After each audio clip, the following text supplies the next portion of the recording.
क'क्राझार जिल्ला बिसानि बानजायनायाव दिनै बिसानिफ्राय गिबि बर' एलबाम बेखेवनाय आरो बर' सावथुन मुलुगाव बिसानि बानजायनायाव दिहुनजानाय एलबामा बेनो गिबि खेब आरो बिसानि गिबि एलबामानो जाबाय बावगारनो हाला आं। बेजों लोगोसे बिथांमोना क'क्राझार जिल्ला बिसानि मुङाव दिनैनिफ्राय बिसा इउटुब चेनेलबो खुलिनाय जासिगोन होननानै क'क्राझार जिल्ला बिसानि आफादगिरि श्रवण कुमार ब्रह्म बिथाङा फोरमायो। दिनै क'क्राझार जिल्ला बिसाजों दिहुनजानाय बावगारनो हाला आं एलबामखौ बर' सावथुन मुलुगनि जोंदाव बड'सा बिथाङा बेखेवनानै होनाय जायो।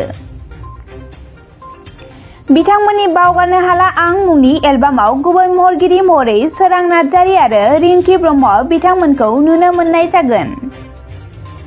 गाहाय महरगिरि बिथांमोननो क'क्राझार जिल्ला बिसा आफादनिफ्राय मान बावनाय हाबाफारिबो लानाय जायो। क'क्राझार जिल्ला बिसा आफादनि आफादगिरि श्रवण कुमार ब्रह्म बिथाङा गासैबो रायजो राजाफोरखौ बिथांमोननि बिसाजों खुलिजागोन इउटुब चेनेलखौ अनसायनानै लानो थाखाय खावलायो। बे समाव जोंनि खौरांगिरिनि गेजेरजों हाबाफारिनि बागै मा फोरमायखो आबुङै मिथिना लानि।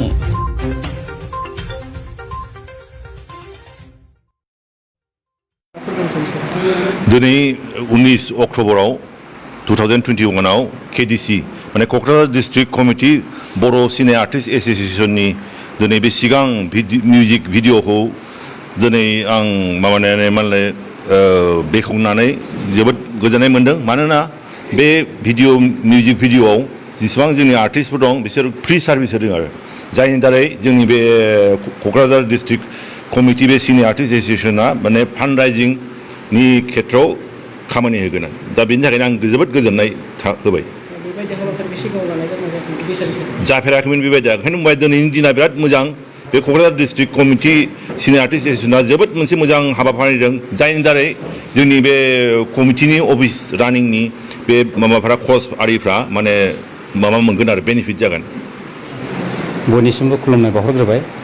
आं केडिसि बिसानि जानानै एबा क'क्राझार जिल्ला बर' सावथुन महरगिरि आफादनि आफादगिरि जानानै नोंथांमोननो बेखौ फोसावहरनो सानोदि दिनै 19 अक्ट'बर आरो बे 19 अक्ट'बराव दिनै क'क्राझाराव थानाय PWD गेस्ट हाउसआव जोङो मोनसे क'क्राझार जिल्ला बर' सावथुन महरगिरि आफादजों बानजायनायाव गिबि खेबै बर' मिउजिक भिडिअखौ बेखेवनायनि हाबाफारि लानाय जादों आरो बे बेखेवगिरि हिसाबै जोङो जोंनि बर' सावथुन मुलुगनि गिबि आबुं सावथुन आलायारननि बिथोनगिरि आदा जोंदाव बड'साखौ जों हांख्रायनानै लाबोदों आरो दान्दिसेनि उनाव जोङो बेखेवहोनाय जागोन।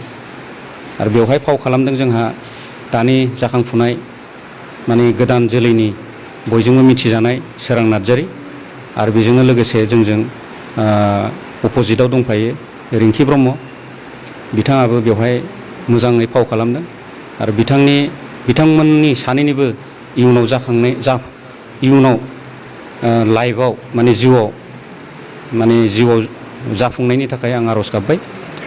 आरो दा आं बेखौनो बुंनो लुबैयोदि नैबे केडिसि बिसाया गिबि खेबै जोङो गोथौ सिन्ताधारा खालामलायनानै जोङो मोनसे इउटुब चेनेल खुलिनांगौ होननानै थांखि लानानै दिनै इउटुब चेनेल खुलिखांनानै जोङो मिउजिक भिडिअबो बानायखांनानै दिनै बेखेवनायनि हाबाफारिसिमबो जों सफैबाय।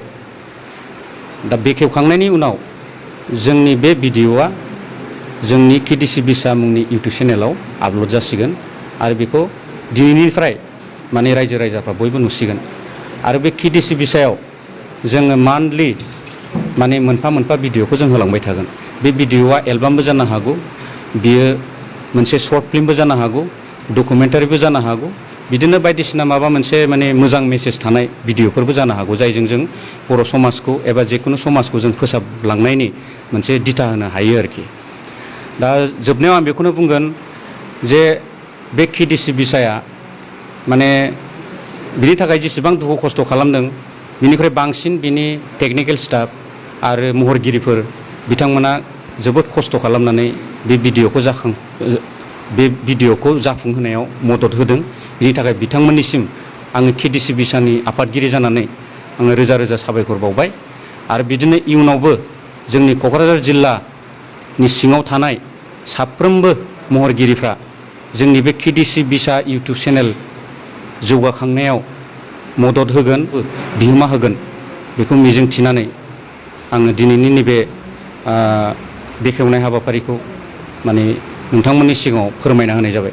सानि फार्स्ट मिउजिक भिडिअ जिहेतु बेयाव खामानि मावनो मोननानै जोबोद गोजोननाय मोन्दों आरो बे मोजां खाबुखौ होनायनि थाखाय आदा सपन कुमार ब्रह्म जोंहा मानगोनां डाइरेक्टर बिथांनिसिम आंनि गोसो गोरबोनिफ्राय रोजा रोजा साबायखर बावहरबाय आरो इयुनावबो आसा खालामो KDC बिसानिफ्राय बेबायदिनो बयबो बिबानगिरि महरगिरिफोरा खौसेयै बयबो ज' लोगो नांलायनानै बेबायदिनो खामानिफोरखौ मावलांबाय थायो आरो उनावबो मोजां मोजां मिउजिक भिडिअफोर दिहुनलांबाय थानो हागोन होननानै आङो बेखौनो मिजिंथिहरबाय। गिबियावनो आं खुलुमनायखौ जासिहरग्रोबाय। दा आं जोबोद मोजां मोनदों आं बेयाव बिसायाव खामानि मावनानै मोननानै फार्स्ट टाइम बिराद माखासे गोबां बुस्थु सोलोंनो मोनदों रोंनो मोनदों। दा मानाव गेदेर मानगोनां डाइरेक्टर आदा सपन कुमारखौ आं थेंक्स होनो सानो जे आंखौ बे नैबे फार्स्ट KDC बिसानि माबायाव आंखौ चान्स होनायनि थाखाय फार्स्ट आंनो खालामनो मोनदों। बिनिखाय आदा सपननिसिम थेंक इउ स' माच गोजोन्थों।